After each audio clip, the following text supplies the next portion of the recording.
అలాగా తన క్యారెక్టర్స్ గుర్తుండిపోతాయి. అది తన గొప్పతనం. అవి వాస్తవికంగా ఎక్కడో ఇంకా ఉండుంటాయి, వాళ్ళు ఎక్కడో జీవించుంటారు అన్న ఫీలింగ్ ఇస్తుంది. అలాంటి రియల్గా అతని కాన్సెప్ట్ కానీ అది చెప్పాలంటే అదొక పిచ్చి.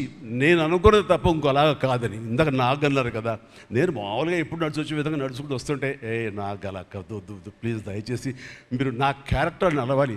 నీ క్యారెక్టర్ నడవాలంటే ఎలా నడవాలి తెలియదు. నాకు వచ్చిన నడకే ఇది అని చెప్పి ఇందాక ఇద్దరు అనుకుంటాం. నాకు తెలిసిన నడకే ఇది కాదండి. మీ హీరోలా నడుస్తున్నారు, స్టైలిష్గా నడుస్తున్నారు.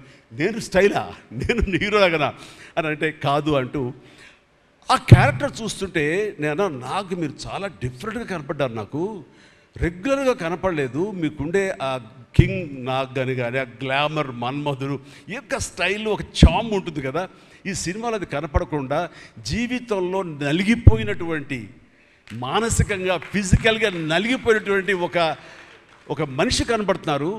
అది మీ క్యారెక్టర్.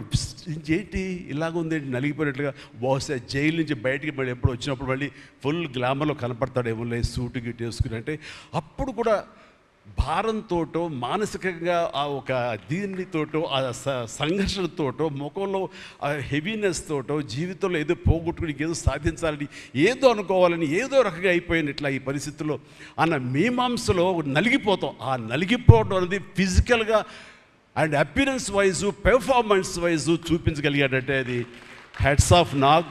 మీరు అన్నట్లుగా ఇది మీకు డిఫరెంట్, ఇంకో కోణం నుంచి మీకు హొరైజన్ మీకు ఓపెన్ అయ్యింది, ఇంకొక డోర్ ఓపెన్ అయ్యింది. తద్వారా బోల్డ్ అని ఫెంటాస్టిక్ క్యారెక్టర్స్ వస్తాయి.